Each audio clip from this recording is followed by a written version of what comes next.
Okay, are you going to start us off? Please do.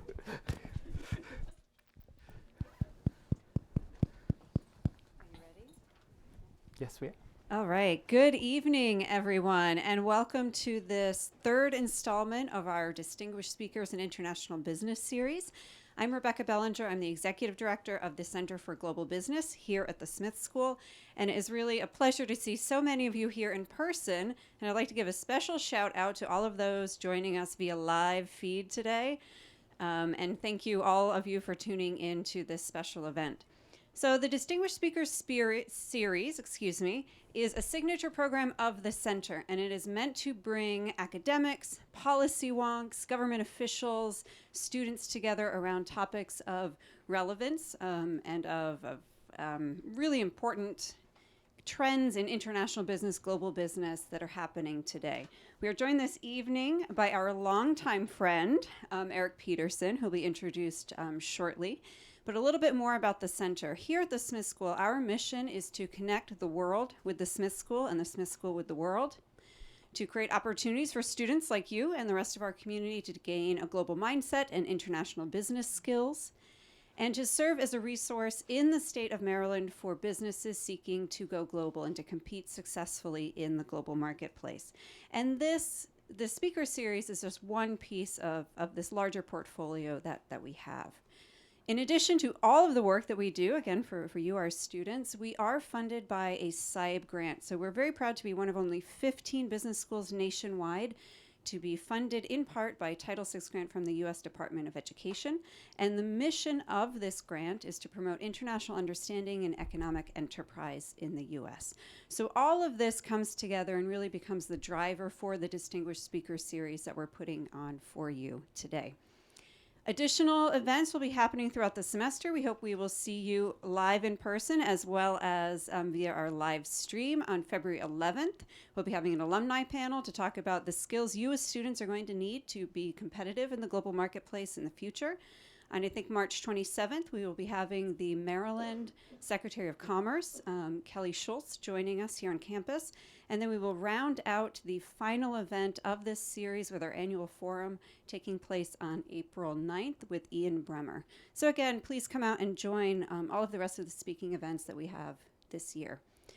Without further ado, I'm going to turn it over to the academic director of the center and my good friend, Dr. Kisleya Prasad, a faculty member as well with DOIT here at the school, to further introduce our guest and get us started. Thank you. Thank you, Rebecca. So, hello everyone, and welcome. It is the Chinese New Year, so Happy New Year to all of you as well. So, it's my pleasure once again to welcome Erik Peterson to the Smith School. Erik is partner and managing director at the Global Business Policy Council at AT Kearney. And under his leadership, the council has been recognized as the leading for-profit think tank in the world. He's a much sought after speaker. He's lectured in 50 or more countries and at venues such as the World Economic Forum and TED. So we're very grateful that he makes time out for our students and comes here.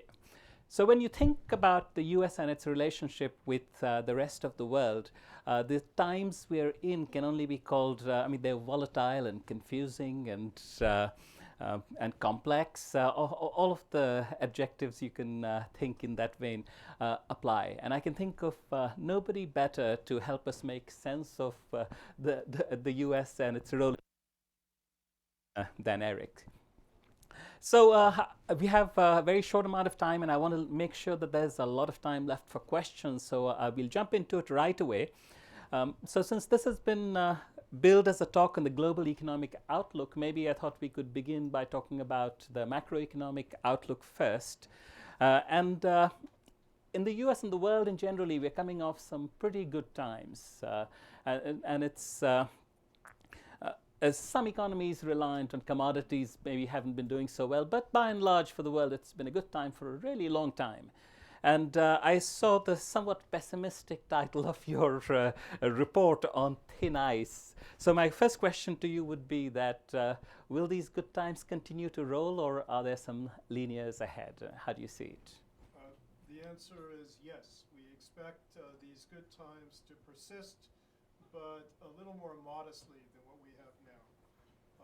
The upshot here is that we're expecting world output growth to temper off from this synchronous period in which major economies were all moving quite well after the insult that was the Great Recession only eight or so years ago. So now the outlook continues to be relatively good, but there are a number of warnings on the horizon. And for those of you who haven't seen our report, we call it On Thin Ice. And it may be that, especially with a 5-year forecast, that we will be on thinner ice 5 years out than we are now. Okay. So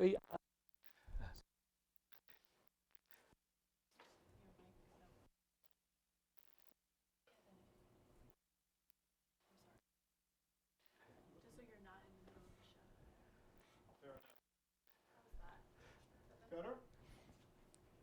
All right, and thank you. And by the way, I need to acknowledge your gracious introduction, but I need to make a correction. Our Global Business Policy Council was ranked 4th best profit in the world last year. The rankings came out for this year, day before yesterday. I'm happy to report to you that we gained a notch. We're up to 3rd, but we're not the best for-profit in the world. I think I have some colleagues in another firm who might be a little upset with us, so I make that correction. Okay, noted. So we're talking about the macroeconomic outlook. I think your report does a great job trying to separate 3 things that are going on. So there's the cyclical part, and there, as you spoke of, we've managed to, after the Great Recession, synchronize, and so it's been mutually reinforcing growth rates in multiple countries. Working, but you also spoke of some structural problems, and there's also, of course, the policy dimension with uncertainty about globalization. So could you speak to those 2 points? Yes. There are a number of core factors that are cyclical in nature that we need to be watching. The first is that we've seen a number of economies engage in growth or pronounced growth at separate times, but we haven't had the kind of sustained simultaneous growth that we've witnessed since 2016, for example, for quite some time before the onset of the Great Recession. So it's nice to see that kind of synchronous movement, and we hope that we could carry that forward. However, there are a number of asynchronous elements now at work. You mentioned commodities, that's an important one. Then there's, for the finance specialists here, there are the old cost of capital issues. We have a number of economies that have taken on significant debt obligations during this period of more rapid economic growth. And now we have the prospect of higher interest rates and therefore higher servicing obligations that are likely to come up in the next 2 or 3 years among a number of economies. Beyond that, there are issues that are implicit in core structural trends that are non-cyclical in nature. I know that you wanted to touch on technology. That's an important one. I'll just lay a marker on that. And on top of that, there are significant differences now that we've seen in broader fiscal and monetary policies across countries, which differentiate among classes of development internationally now. So if we could turn from that, of course there's a lot one could follow up on that, but let me turn from that to what's going on in the different regions in the world. And since it's the Chinese New Year, maybe we'll start with Asia. But Asia is also interesting to me for another reason, that just as the appetite for free trade is subsiding in other places, Asia is going gangbusters with all kinds of trade agreements that are coming into effect. So could you talk about Asia in general, what the outlook there is, but talk also about the free trade agreements that are taking place in that region? With pleasure. It's quite amazing. I started going to the World Economic Forum, to the Davos meeting years and years ago. And then the whole situation was quite different. A number of business leaders and in particular policymakers for Western countries were cheerleaders of globalization. They pushed the notion of globalization very hard. And now, I haven't been for the past couple of years. I've been doing other things. But as I understand it from my colleagues who have been there, the tables have been reversed almost completely. And now, in particular, representatives from Asia are championing globalization issues as never before. And we're seeing a number of people representing the developed economies in one way or another who are expressing concern or are advocating policies that we would have seen as non-market efficient years ago when I was there. So the tables have changed. Now, on Asia, I'm happy to say that in our overall report that we say on thin ice, we're very explicit in saying that the bright spot in the 5-year time horizon is Asia.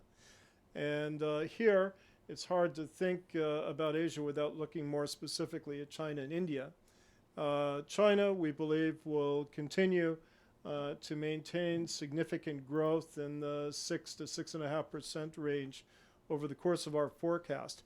But the real economic dynamism, the engine, the piston of economic growth in the region is India, which has had spectacular growth. So these two countries, which, as you all know, account for the significant chunk of the world's population, have a relatively solid outlook over the next 5 years. Beyond that, we think that the ASEAN countries are also well positioned to do very well, and our forecasts are relatively encouraging for the whole range of ASEAN countries over out to year 2023. Okay. Well, could you speak briefly to the CPTPP and some of the tendency towards trade agreements in the region? So although most of the gist of our report on thin ice talks to an international trading and a broader international financial system that we believe is under duress, shall we say, right now, and for reasons that we can come back to if you would like. But if we look at some of the new trade agreements now, even though Washington has elected not to pursue the TTP, but these broader free trade or other agreements, the EU-Japan agreement is noteworthy as well, suggest that the rest of the world is unwilling to be held up in terms of reducing tariff and non-tariff barriers and moving the trade agenda forward. The issue here, as we were talking about in a class prior to this session, is that the cross-border factor endowments, it's trade in goods and services, foreign direct investment, a range of other core indicators, suggest that the global economy is only now catching up to where it was in 2007 prior to the onset of the Great Recession. So we still have a long way to go, but now we're seeing the balance of countries that are moving in the direction of globalist or comparative advantage-based policies has been shifting quite significantly. Yes, let me get this. In that sense, in that respect, how much of a risk do you think a potential U.S.-China trade war poses? Well, we've certainly had our problems so far, and I think in core economic terms, both countries have paid for it. And the operative question, in my view, is whether they can settle on a mutually satisfactory approach. As you're fully aware, we're on countdown now to the end of this month, and I hope to goodness that the negotiations yield some kind of significant middle ground that both Beijing and Washington can accept. But in the end, what we see here, as Financial Times columnist Martin Wolf wrote about a week ago, is the one world, two systems. And we're seeing progressively now a China that's pushing to replace the Bretton Woods framework and a number of the old approaches and practices that maybe are a little obsolete or have not modernized as quickly, changed as quickly in a way commensurate with the world around us. And for their own part, I think China is looking to establish its own approach. And I think we're likely to see, even beyond the end of this month and whatever trade decision does arrive, we're likely to see continued collision of these two systems. So let me move geographical region and let's get to the Americas. And so could you tell the audience who these two people are and what their arrival at the scene means? Bolsonaro and Obrador. So what it means is there's movement toward continued movement toward populist nationalism. And then on top of that, we have Mr. Maduro right now on life support, at least as the latest reports suggest, in Caracas. The bottom line here is that we have a significant resistance to elements of the rapid globalization that we've been talking about, And to me, what it means is that a number of leadership structures and populations are really frightened. They're frightened about the onset of new technologies and the disruptions and the other threats that they might imply. They're concerned about the level of migration and competition of other labor markets that might be lower cost than the one that they're in. There are a whole range of kind of broader societal concerns that I think have been made clear. And if you want to see the numbers on this, I'd invite you to go to a report that's issued every year by Edelman Associates in New York. They do a survey of 27 countries, 33,000 people, and they ask them about whether they feel confident in the institutions and the practices around them. And this year, only 1 in 5, as I recall, of the respondents felt comfortable.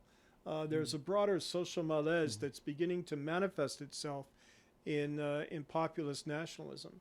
Now, it's not only you mentioned Brazil and Mexico, and those are stories that have yet to play out. But if we look in Europe with the AfD in Germany, Front National, we were talking earlier about Hungary and Poland. There are all kinds of other areas, Philippines and Asia, where we see significant populist nationalism on display. These are likely to continue to play themselves out as we go through the churn that you were talking about in your introduction, which I don't think will subside anytime soon. So since you brought up Europe, maybe we'll talk about something I don't really want to talk about, which is Brexit, because it's just when you think the story is coming to an end, it's like an old Bollywood movie where the death scene would just go on forever and ever, and just when you think the characters died, he gets up and delivers another dialogue, and sort of Brexit to me has been a little bit like that. So you know, what is going to happen in England and in Europe? I really don't know. We've been very concerned from the beginning and wrote on this, in fact. Last year, I think we talked about a hard Brexit that we had predicted in a document that we do called Year Ahead Predictions. That's another countdown that we're on right now, of course. The end of March is going to be coming very quickly, and so it remains to be seen whether Prime Minister May can convince her EU counterparts to give ground. My sense is that will be very, very difficult to do. Maybe what they can do, and we've seen this in the past, is kick the can down the road in the hope that the environmentals for negotiations may change.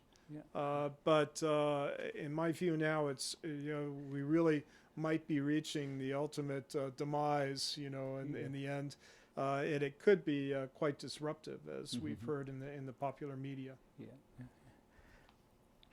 So we shouldn't leave one region out after having gone through all of them. But I do want to keep track of time. So could you talk a little bit about Middle East and North Africa and Sub-Saharan Africa? Very different stories there between the two parts, isn't it? All very different stories. It's hard to put this region together.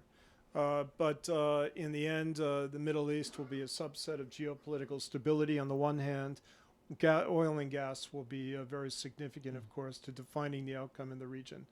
From the geopolitical standpoint, what happens now in Syria, we've seen significant policy shifts out of Washington, or at least declaratory policy shifts of late.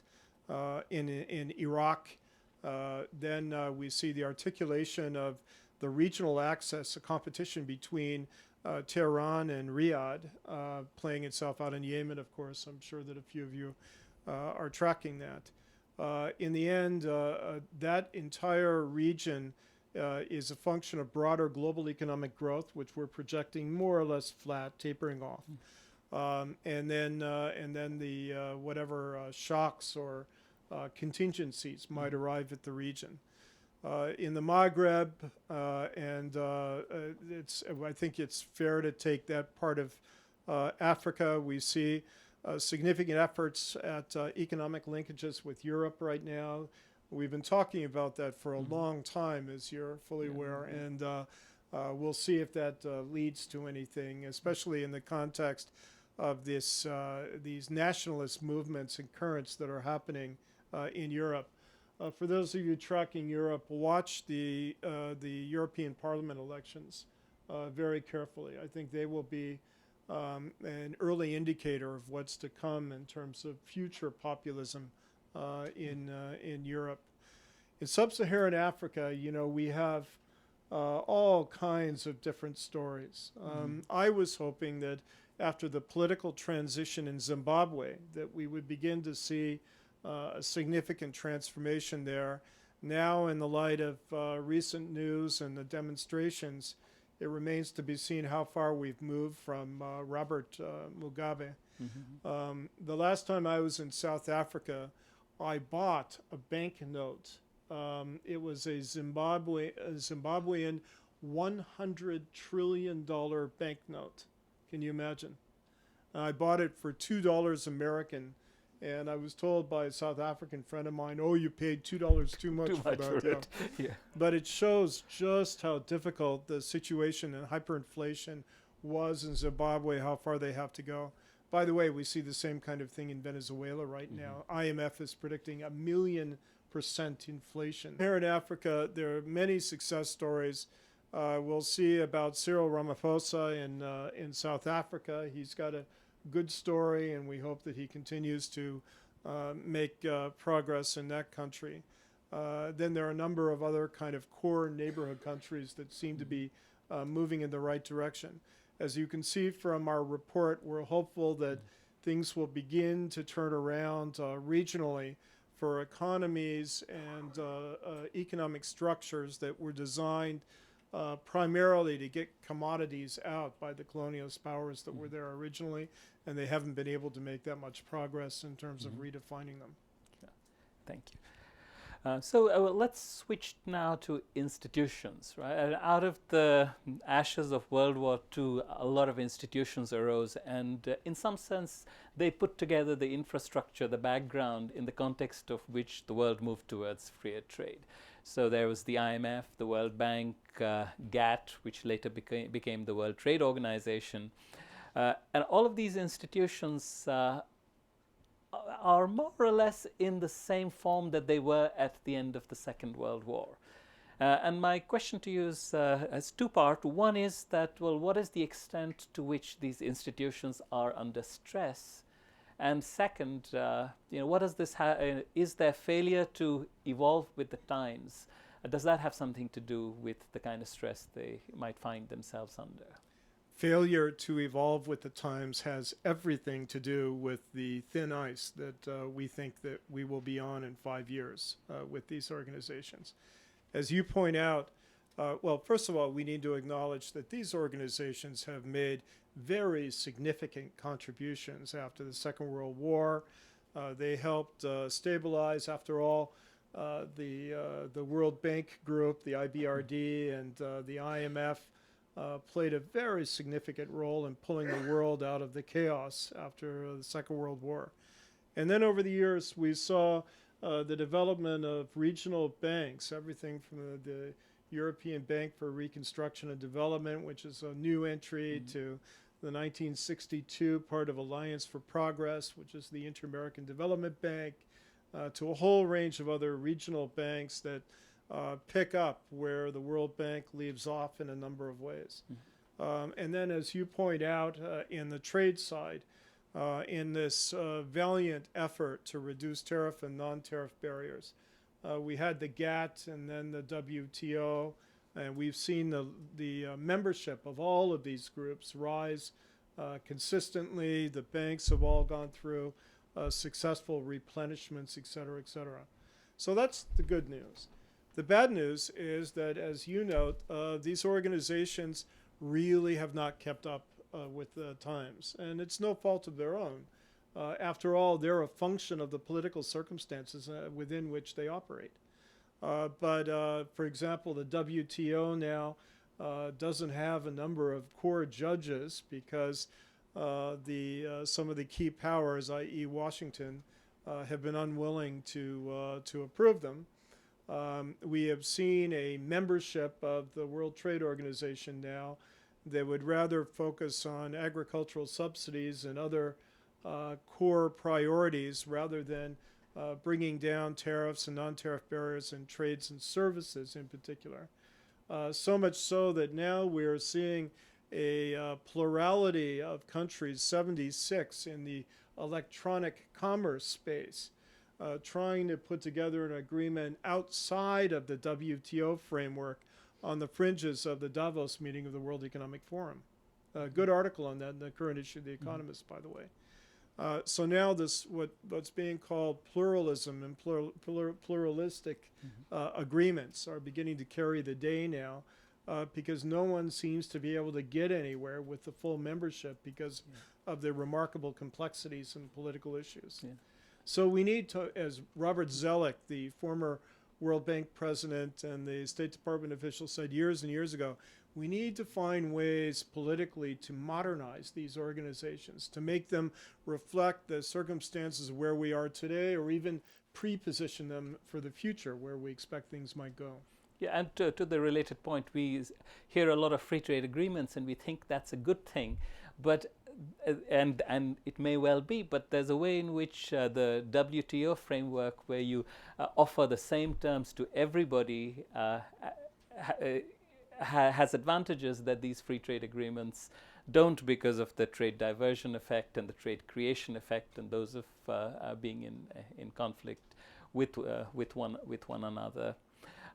Let me talk also to, I think one reason they haven't evolved might have something to do with the way the leadership of the institutions is chosen, right? Ivanka Trump is now leading the search for a replacement to Kim to head up the World Bank, and it's always an American choice, and the IMF always a European choice, and now there are people all around the world who may not be very happy with that. So could you speak to that aspect of these institutions? Well, the other people are people who don't feel that their interests are reflected in both the structure of leadership and the decision-making process of the organization. Even though most of these groups have regional and national executive directors who do play a role in terms of suggesting country points of view, or at least their organizational points of view, and this is a real issue. I'm glad you raised this point, and we worry about this because unless and until you have large global organizations that reflect the global configuration of output or financial flows or development opportunities or whatever, then you have the possibility that the gears will come to a standstill. And even though that hasn't happened in the World Bank, Kim only resigned a short period ago, and we'll see where that goes. I understand that Mr. Malpass from the Department of Treasury is a leading contender on this, but maybe that's changed since I last looked. I don't know. But whatever person does go in that position will have to deal with these constraints because, this leadership structure really has been overtaken by events. So let me ask you about the WTO, and then I'll ask you the same questions about the World Bank and IMF. is what do you think are the most important reforms that these organizations should undertake? So the WTO, I've mentioned, has to make a move in terms of trade and services. And there has been some discussion of this. There has been some momentum underway, but not enough. And we're still tied up with this incredible machinery that depends on the functioning of every small gear in order to move forward. And that's tough. And I think that anyone who's taken a trade class here knows goods and services are a very significant factor in the global economy. And then there's the whole race to the future in terms of technology now. And electronic commerce is one manifestation of this race to the future. And as this draft agreement on the fringe of the Davos suggests, a lot of countries now are really quite concerned about considerations ranging from attitudes toward data localization, privacy concerns we've seen in the case of Europe, a whole range of other issues that, unless they're addressed, it becomes a little bit of a wild, wild west situation. Yeah, and there we have we see things going in the opposite direction, where you have countries restricting data flows, which means data centers would have to be established behind every country, and then you lose all the economies of scale that that are so valuable. Exactly right. Yeah. Exactly right. World Bank, how do you think this should be reformed? Well, I know that people have devoted lifetimes thinking about this, but generally speaking, we've seen the World Bank shift its main priorities in a number of ways over recent years. I can remember way back when I was the age of this audience, we had significant political transition underway in Eastern Europe. And the incoming president of the bank wanted to talk about political transformation in the context of the political and economic transition in Eastern Europe. That changed, and there were a number of other key priority areas during the interim period. But in the end, what the bank is designed to do, and the bank is, it's the World Bank Group after all, it's a number of discrete component parts, everything from MEGA all the way across, has to be thinking long and hard about what they can be doing to address the core development challenges across the world. And there are many the bank has made innumerable and significant contributions over the years, but there are a number of core categories that it can and should continue to do within that mission. I think generally speaking, among the international organizations, there's been a little bit of mission creep over the years, depending on the political circumstances. And development is such an overarching, unrelenting priority that I think it would be a good kind of constant target, as it has been for most of the years of the bank. So as not to cut into question time, there's this one last theme I want to get at.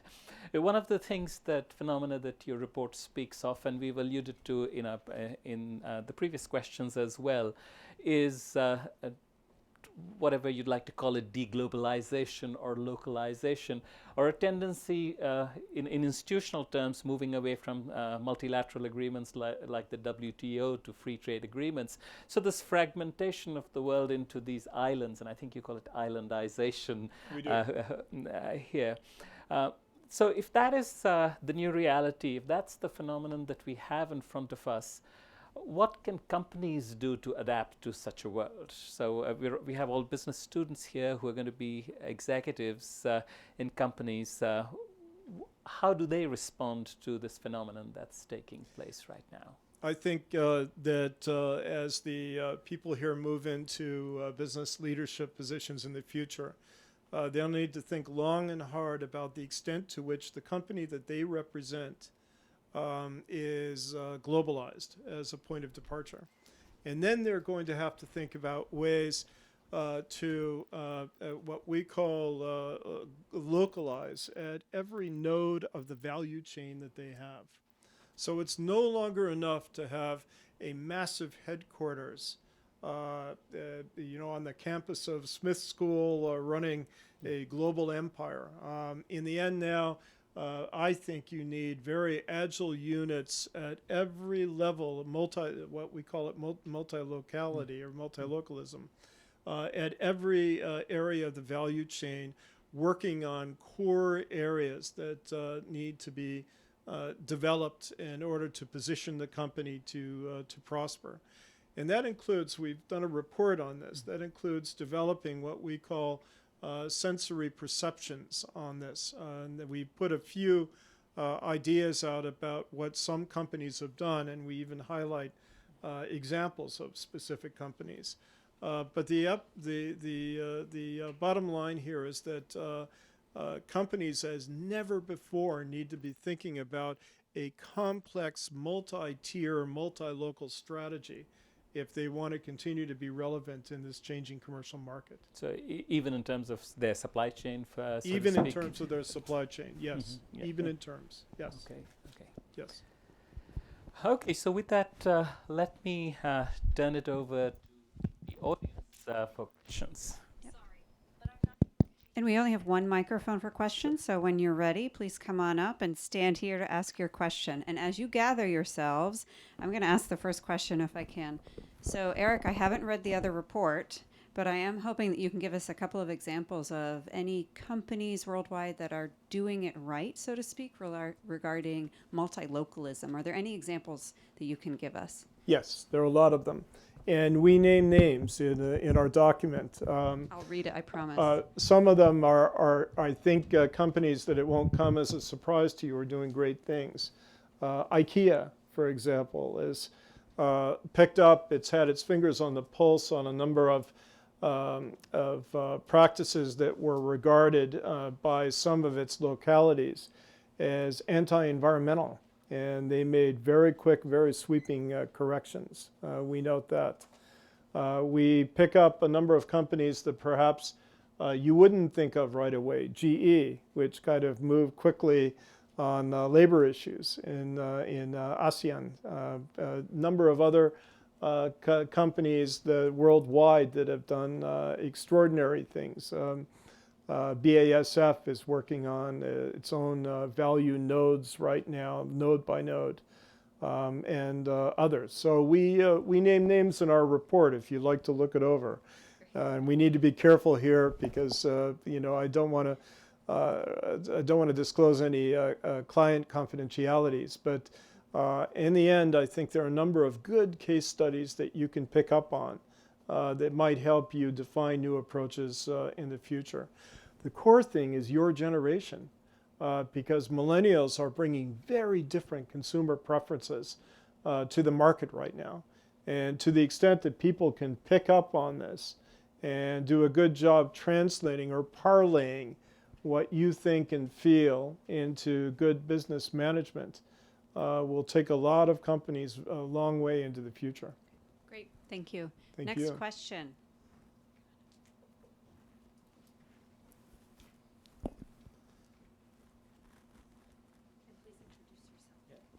Hi, I'm Ryan. I'm a senior international business and finance major. So you talked a little bit about how India and China are the key players right now in Asia and how they've kind of flipped the switch on their ideals regarding globalization. So as we move forward, in the next 10 to 20 years, and we see both India and China modernize and develop even further, how do you think their stance will change along with it in regards to globalization? Yeah. Ryan, can you think of a bigger question to throw my way? What's the future of China and India? But let me simply say that these are two countries that have carried off amazing transformations, especially in the case of China, that will probably be, historically speaking, the most significant that we have seen over the course of recent history. And then India, too, remarkable development. And if they maintain the 7+% growth rate that we're projecting, they really will change, and they will move into wholesale new phases of development. So these countries are in large part at a strategic inflection point right now. In China, the key question is how well they will carry forward their economy. They no longer have this low labor rate advantage that they had in the past relative to other regional competition. They have to move into a new phase in which they rely less on cheap exports and more on internal value added in the process. And that represents a very considerable shift of emphasis. And then in India, quite amazing when you think, first of all, about the political overlay and the highly complex coalition politics at work there across all of the disparate states that are so very different. We wonder about the very strong democratic legacy that India has, whether it will carry the country forward into the future. I'm bullish about both. It may not happen as quickly as they would like, but if you look at the sheer scale of what has happened already and what probably will be happening in the future, it really is a seminal development during our lifetimes. Thank you very much. Thank you.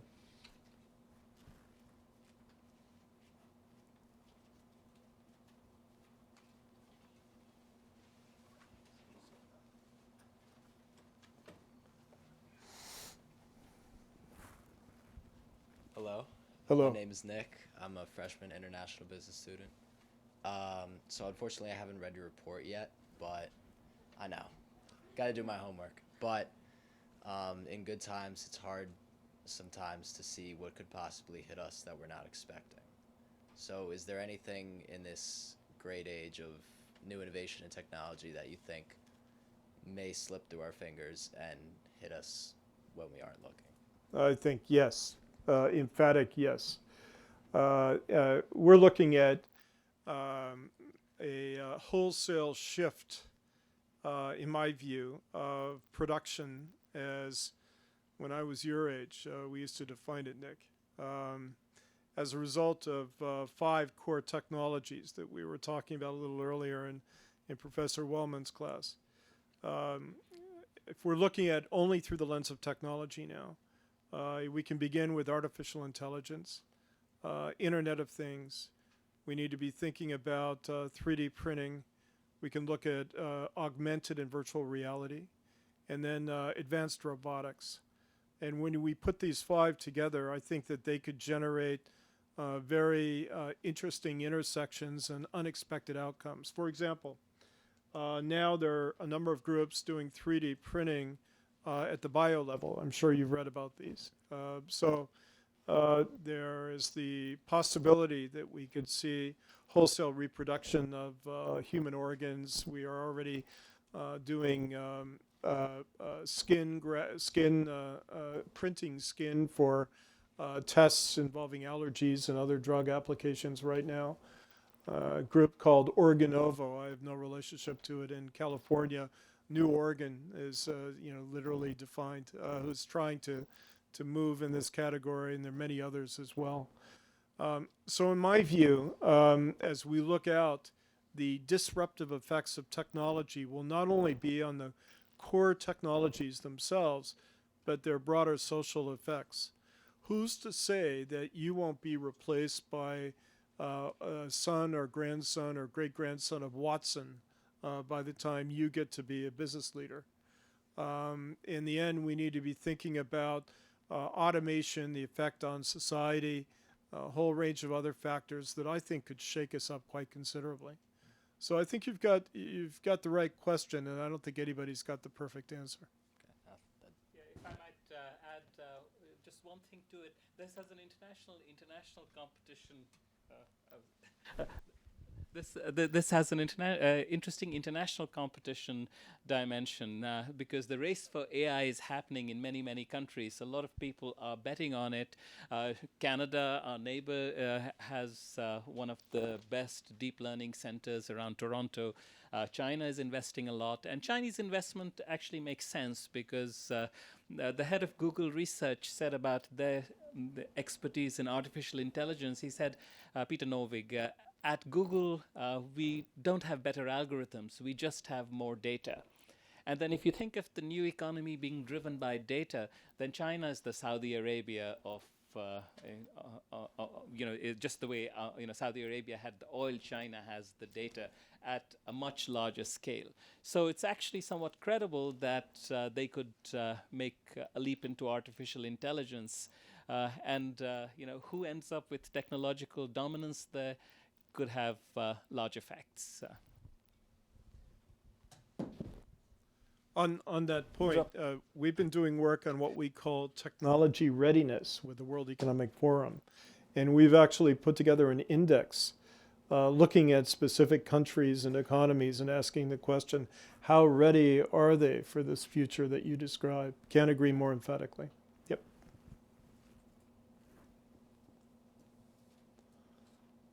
Other questions, comments? All right. Well, let me, if you'll permit me, let me make a point here. I think that these circumstances are very difficult to read. They're about as complex as I've certainly seen over my 27 years. I've been everything from Director of Research at Kissinger Associates to my current job, which puts me in touch with CEOs all over the world. And they're all looking over their shoulder right now, on the one hand, and quite looking opportunistically at the future if they can get it right. And what they need is really good, fresh insight now. Innovative ideas and approaches are precisely what's needed at this stage. So as you're thinking about, all of the geopolitical churn and all of the complexities, economic and financial, and the broader social issues, nationalism, whatever, and then you add to that this whole overlay of shifting technology, what an opportunity for you to have an impact. And I envy you this great platform here at the Smith School to be thinking about these issues, devoting yourselves to learning about very different circumstances. So congratulations and get to work, and we'll see you in the future.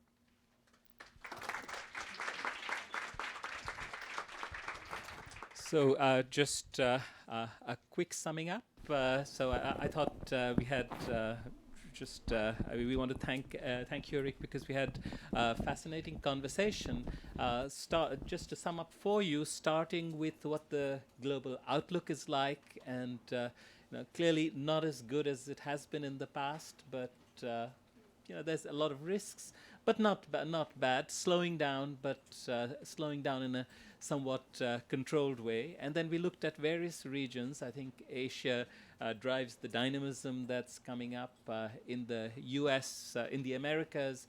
There are some interesting things happening with the rise of populism in Mexico and Brazil and other places.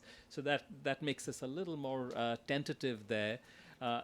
Europe, I think we're waiting to see how this Brexit drama is going to play out, and it's almost impossible to tell. And somewhat differing stories, but generally good news in the Africas as well. We saw also that world institutions are under great attack right now, right? And so we need